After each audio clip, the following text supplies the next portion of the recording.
Rage at a West End apartment building that's been lights out for days. It's dehumanizing. There you go. That is the word that I would like to use to describe this. Forced to climb up to 16 flights to darkened rooms with no AC. We'll take you live to the ongoing fallout of a high-rise electrical fire and the power move that's happening at this late hour to bring in some relief. The Auditor General was finding that the decision itself is irreversibly tainted.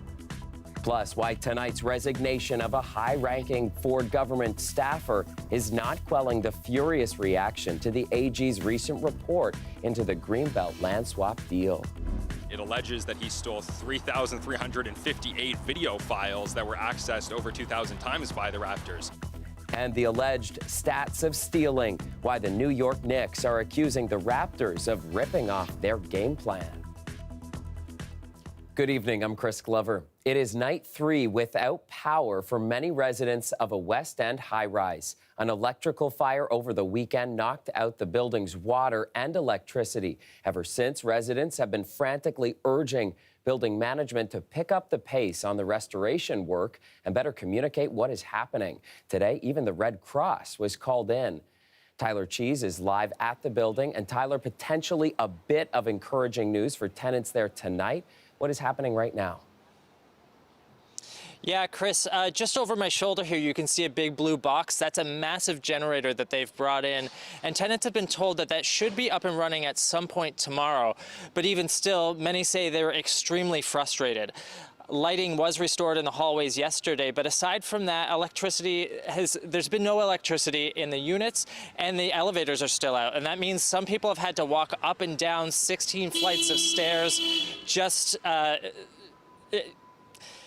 and through all of this, they say they haven't had much communication from building management.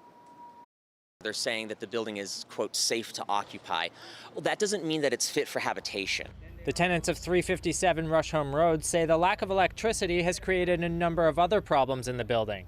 Until the elevators are back up, there are a lot of people in this building that are elderly and physically other-abled, and they can't go up and down these stairs. Yesterday, water was restored to the building, but a lot of the residents here have, yellow and cloudy water coming out. He says they've had to pressure building management to bring in bottled water instead.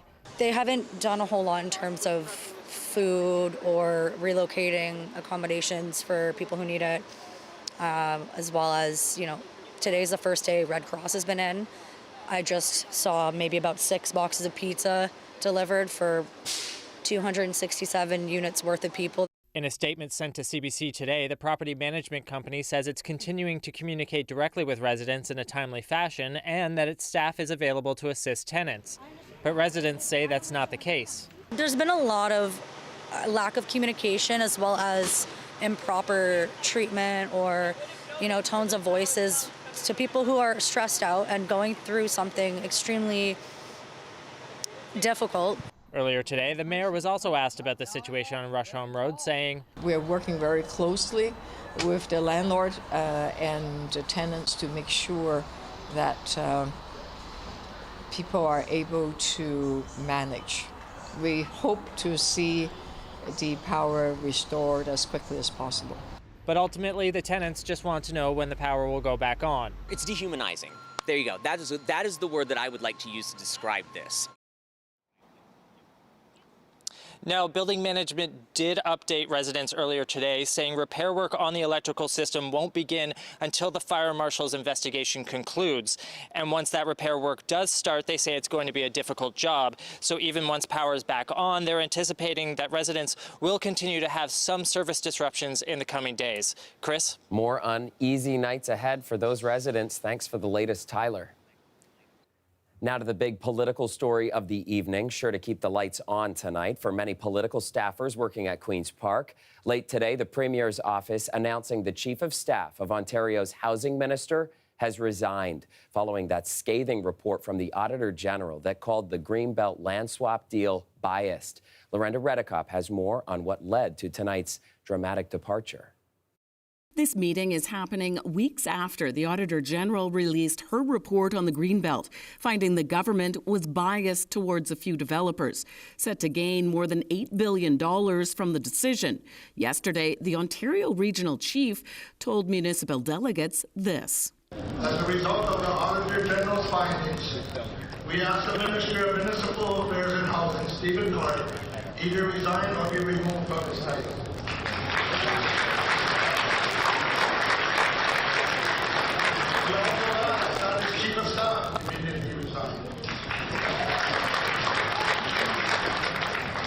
The claps were even louder when he said they want the Ford government committing to all the Auditor General's recommendations on the Greenbelt and return the land removed from it that's now set to be developed.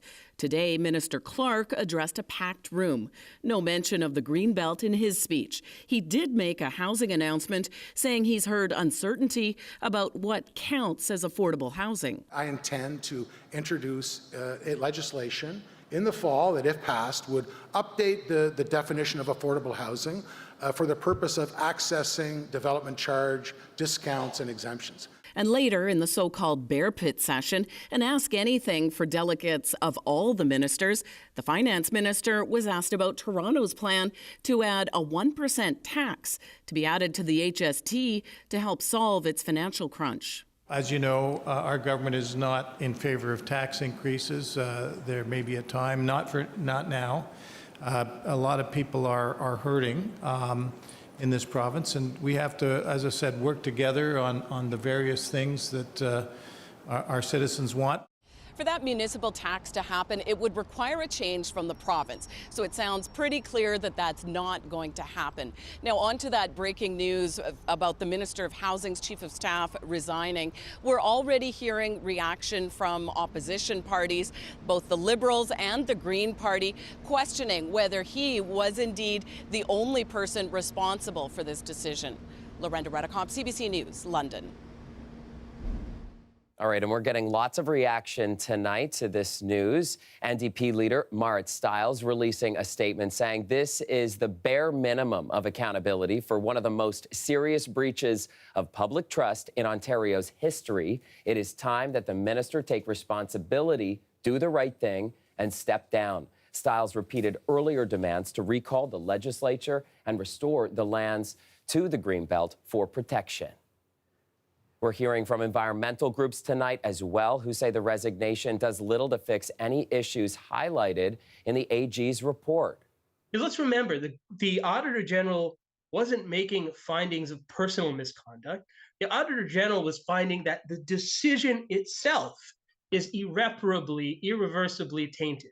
The only way to fix things is to undo that decision. And you'll remember the single recommendation Doug Ford said his government will not accept is to revisit the land swaps and reverse those decisions. The Ford government has also been hit with extensive criticism this summer over its redevelopment of Ontario Place. Today, the company building the controversial spa and water park presented an updated plan, saying it has been listening to the public's concerns. Ali Chiasson has the new design details.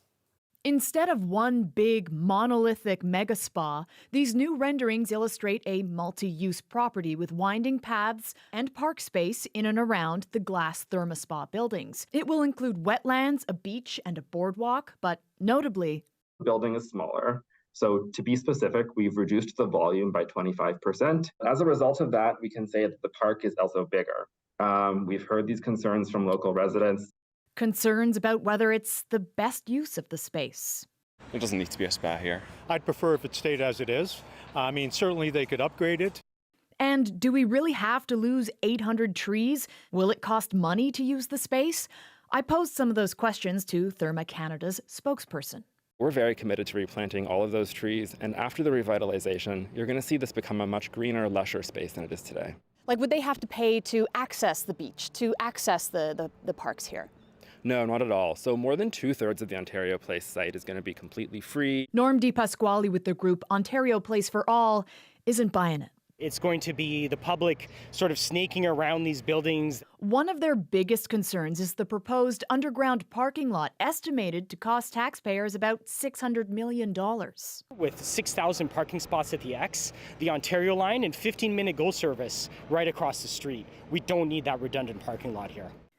It was one of two issues Mayor Olivia Chow has with the plans. The spa is still going to be there, and that there will still be a 5-story underground parking lot. Not clear whether she can be swayed by the new renderings, but could the public be? Like, this would be sort of an amphitheater, so Yes. like concerts and Yes. exhibitions could Yes. happen here. Very nice. Lots of open space. You're still seeing a lot of the lake, nice sandy beach, nice greenery. Looks beautiful for public domain. Public consultations are ongoing with the city. There's a meeting happening in early September. But remember, a lot of this land at Ontario Place is owned by the province, and we know where they stand, and it's full steam ahead with development. Ali Chiasson, CBC News, Toronto. And popping outside for a live look from the harbor tonight. 21 degrees and a chance of showers overnight. Colette's here with a first look at the forecast. And Colette, another day feeling not quite as warm as I would expect for mid-August. Yeah, Chris, that unusual kind of summertime weather pattern that we are experiencing here, yeah, it keeps ticking on. We're looking at part of the heat dome making its way into southwestern Ontario, but not as far as the GTA. We get a bit of a fluctuation in our temperatures, but generally looking at several days that are going to be below seasonal. So let's just recap about how today was a lovely day. 24 degrees, very close to a normal daytime high of 25, a little cooler towards southwestern Ontario, and even milder for the nation's capital there at 25. Overnight, we're getting that increasing cloudiness, a slight chance of a shower in the overnight towards tomorrow morning, but it's really into the day tomorrow that we will have those off and on showers. And in fact, later in the day could see some heavier, more organized stuff, even some thunderstorms into southwestern Ontario. So kind of be aware of that. There's that risk even tonight, as it will get heavier in intensity in your neck of the woods. Tonight, 16 for that low, and tomorrow a cooler day for us, Chris, 21. We'll take a look at that fluctuation in temperatures that's coming our way, coming up. All right, it's a lot to keep track of. Thank you, Colette. To Oshawa now, where a man was stabbed multiple times while pushing his granddaughter in a stroller on a residential street. This seemingly random attack happened in the area of Dalhousie Crescent and Niagara Drive at around 10:45 this morning. The child was not injured, but the man suffered critical injuries. He is now in stable condition. A 20-year-old suspect was arrested shortly after the attack. He's been charged with aggravated assault and assault with a weapon.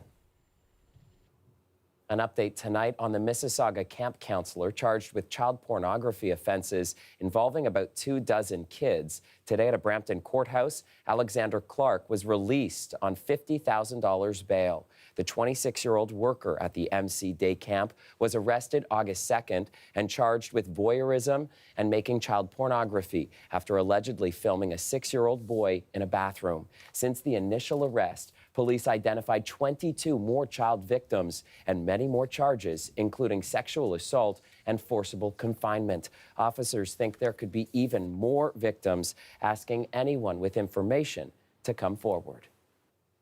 A Toronto woman says she is still recovering after being hit by a man driving an e-scooter.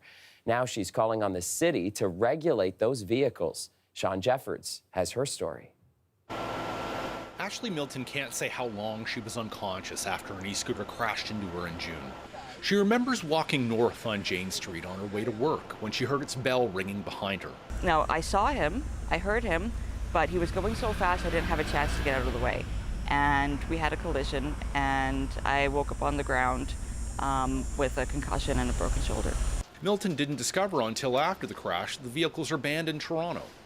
City staff are at work on a study of the scooters now, but Milton says she'd like them to speed that up. The best option in my mind is to properly regulate, right? Make sure that they're not on the sidewalk, make sure that they're going at speeds when they're around pedestrians that are safe. Nearby, e-scooter owner Andre Morgan says he recently bought one for $700. He was surprised to hear they're banned. I didn't know that. I've been riding it up and down taking it to work, taking it to friends' houses. You know, no one has ever stopped me. But Morgan says riders need to be responsible when they're on e-scooters. Not everyone's ringing the bell, so I brake from ahead of time. I say, excuse me. Toronto Police Constable Sean Shapiro says riders can be fined $110 for using the banned scooters. But police are currently focused on educating riders. We don't want to issue tickets. We want to tell people that they're not permitted and also raise awareness on what the risks of their use is. The reason that they're not permitted is primarily because jurisdictions that have allowed them have had increased head injuries and hospital visits. Toronto Mayor Olivia Chow says she too has seen the growth in e-scooter use as she rides around the city on her bicycle. I don't even hear them whizzing by. It just goes right by me on a bike lane, but they're traveling 3 times faster than I am on a bicycle. Yeah, e-scooters, we are examining different options. It's never too late to do something, and they are just mushrooming. City staff could recommend a pilot program to test rules and regulations around e-scooters, but that isn't expected until early next year. Sean Jeffords, CBC News, Toronto. Welcome back. So the start of the Raptors season is still a ways off, but tonight the team is in the headlines, and for all the wrong reasons. A lawsuit from the New York Knicks accuses the Raps of stealing confidential information and using a former Knicks employee as a mole. Greg Ross has the story. Thank you, first of all, everybody coming out today. Raptors' new head coach, Darko Rajakovic, has yet to step on the court with his new team, but already he's being accused of being involved in a conspiracy to steal information from the New York Knicks. They're alleging that the Raptors basically did not have a plan for their coaching staff and their coaching game planning this year, and they had to steal the Knicks game plan. Here's Scotty B flying in. According to a lawsuit filed by the Knicks in Manhattan federal court, they allege the Raptors recruited former Knicks employee Ike Azotam earlier this summer and eventually hired him. But before Azotam left New York while still employed with the Knicks, he's accused of emailing thousands of sensitive files and videos that included scouting reports and coaching plans. The Knicks say it violates a confidentiality agreement in his employment contract. They use the term mole, so they're accusing him of being a mole for the Raptors, and it alleges that he stole 3,358 video files that were accessed over 2,000 times by the Raptors. In addition to Azotam, Rajakovic, and the Raptors, 11 other Raptors staffers are included in the lawsuit. If the Knicks do in fact have evidence that Azotam was sending sensitive information to the Raptors, it was interesting to read the pleadings. This employment lawyer says they would have a very good case against him. Confidentiality provisions in employment agreements usually contain specific terms surrounding proprietary information and information that is developed by the company and the organization, in this case the New York Knicks. So it is significant if those confidentiality provisions are breached and they were signed and understood by the party at the time the contract was signed. Proving the Raptors conspired with him may be more difficult. It ultimately depends on the type of evidence they have, whether they were able to access metadata on the employee email chains to actually see how many times it was open and accessed. In a statement to CBC News, Maple Leaf Sports and Entertainment, which owns the Raptors, strongly denied any involvement, saying MLSE responded promptly, making clear our intention to conduct an internal investigation and to fully cooperate. While the NBA has yet to announce its own investigation, it's likely the league is already looking into whether or not any rules were broken. There's a policy or a mechanism within the NBA's collective bargaining agreement that gives the commissioner wide discretion to be able to enact discipline. This former director of NBA security says if it's proven Raptors staffers conspired to get this information, the team could face fines or even have draft picks taken away.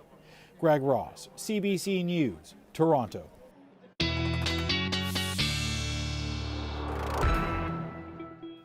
Colette, back to you now with a look at the long range. And while we're seeing calm and cool weather here in the GTA, that is certainly not the case in many places, especially in the States. Yeah, that's right. You know, active conditions in the Pacific. Of course, we had what was Hurricane Hillary that's still having an impact on the western U.S. and into a portion of Western Canada. And then the Atlantic has been getting busier and busier. And with that, the tropical storm that we saw that pushed in today, Harold towards Texas. So with that, you can see the contour where the temperatures are a little bit on the cooler side and still from some of the remnants of Hillary. Where it is not cooler is kind of in the belly of this heat dome. And this has been kind of expanding and then retreating and then sliding east, sort of drifting a little bit. So as of today, definitely not having an impact. Cooler temperatures there in southwestern Ontario, cooler than Toronto. But Wednesday, it begins to slide a little bit. And on that boundary, we could get some pretty strong winds because of the contrast in those temperatures. By Thursday, it is sliding in. You're kind of into the peak of it, Windsor, but just still on the fringes for the GTA. So our temperatures just sort of slide closer to normal at the end of the week before they're really going to dip down with the cold front that comes through. So southwestern Ontario, you feel some of it. And with that, too, that risk of thunderstorms coming your way as we go through the overnight, but coming back into the forecast, chances of into Wednesday, even into Thursday, definitely off and on stuff. And the showers for the GTA for tomorrow, also kind of off and on. You just want to have the umbrella around, relatively lighter in nature through that region than what we're going to see west and southwest of us, where you're closer to that kind of boundary level. Overnight temperatures tonight, you're seeing what it looks like, a little cooler. Ottawa at 13. Otherwise, tomorrow our temperature does take a dip with the cloud deck, but some of that wet weather for Toronto. We'll try to pick it back up on Thursday. If we see that heat dome just slide a little bit further north, that will change this story. Otherwise, it's not till Friday that we get back to normal, as we'll be on the fringes. And Friday night, the cold front goes through, chance of some showers along that, then improving sky conditions Saturday. But it is going to be a fresher weekend in terms of those temperatures, Chris. Yeah, fresher, no kidding. Finally, tonight, a zoo in Tennessee is showing off its latest addition. Quite easy to spot because she is the only giraffe without spots. We've been in contact with zoo professionals all over the country. And, you know, especially the old timers that have been around for a long time. Hey, have you seen this? What's your thoughts? And nobody's seen it. All right, and she is less than a month old and doesn't have a name yet. The lack of spots is rare for these tall, graceful creatures. The patterns help a giraffe blend in the African wilderness. And according to researchers, the last giraffe born without spots was in Tokyo in 1972. And if that happened here, we'd already have a contest for the name of that giraffe, I'm sure. That's our show for you tonight. Thanks for watching. I'll see you back here tomorrow night at 11, and we'll leave you with these shots of the cargo ship Harvest Spirit on Lake Ontario this morning.